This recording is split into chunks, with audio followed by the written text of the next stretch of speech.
Doctor Shyam Agarwal, मैं आपसे sir एक सवाल पूछ रहा हूं यहां पर, और ये सवाल मेरा इसको लेकर है। पहला तो ऑक्सीजन आ गया है कई जगह, ये एक अच्छी खबर है, लेकिन सर ये क्या सिस्टम है? आज जब ट्रेसिंग सबसे इंपॉर्टेंट चीज है, और वो ट्रेसिंग सबसे इंपॉर्टेंट चीज तभी बनेगी जब हम उसको ये पता करेंगे कि किस किस को कोरोना है। हमारे पास कोरोना किट खत्म हो रही है, क्या खत्म हो रहा है समझ में नहीं आ रहा है। ये हो क्या रहा है सर? Everything is collapsing. कभी एक चीज शॉर्ट होती है, कभी दूसरी शॉर्ट होती है। आपने एक जो सवाल किया था कि क्या हम जो मुंबई से आंकड़े आ रहे हैं उन पे विश्वास कर सकते हैं, तो उसका एक सिंपल आंसर है निशान।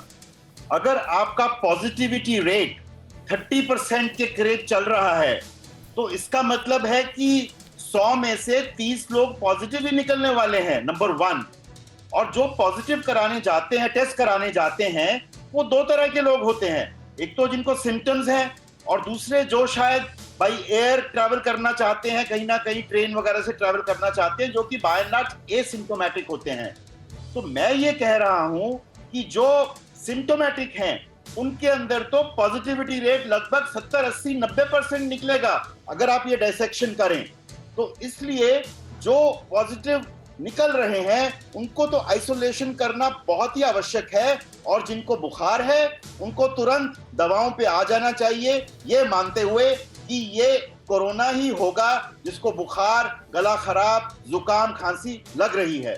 तो पॉजिटिविटी रेट एक बहुत इंपॉर्टेंट इंडेक्स है जो कि हमें संक्रमण के बारे में बताता है, और उसको हमें कंट्रोल करना है। और कंट्रोल अब शायद आप देख रहे हैं कि पिछले कुछ दिनों में जब से लॉकडाउन जगह जगह लगे हैं, 6 स्टेट्स में लॉकडाउन लग गया है, तो वहां पे संक्रमण रेट धीरे धीरे अगले 5, 7, 10 दिनों में कम होने की उम्मीद है, और उम्मीद है कि शायद लॉकडाउन हट जाए। आप जो बता रहे हैं सर, ये संक्रमण कम हुआ है। शिवांगी मेरे साथ है, क्विक रिएक्शन शिवांगी से, उसके बाद एक बड़ी खबर आ रही है ब्रिटेन को लेकर। शिवांगी, क्या हाल है मुंबई का? बताया जा रहा है वहां पर भी टेस्टिंग कम हो गई है।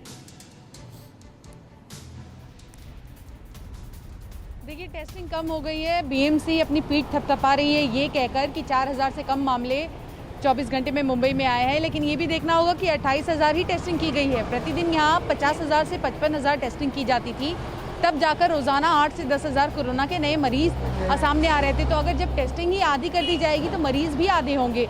और सबसे बड़ी बात कि अब टेस्टिंग में भी सारे मरीज जो हैं वो पॉजिटिव नहीं डिटेक्ट किए जाते हैं। ऐसी स्थिति में अगर आप टेस्टिंग कम कर देंगे तो ये कैसे मुमकिन है कि हम ब्रेक द चेन, कहते हैं कि ट्रेसिंग, टेस्टिंग और ट्रीटमेंट, इसको हम कैसे करेंगे? और क्यों बीएमसी बार बार इस तरह की घटना को अंजाम दे रही है? पहले भी हमने देखा आंकड़ों को छुपाने की कोशिश की गई है।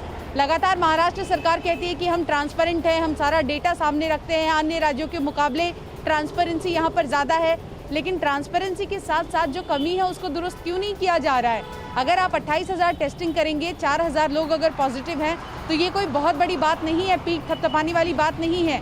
परवाह देश की, सोमवार से शुक्रवार रात 10 बजे TV9 भारतवर्ष पर।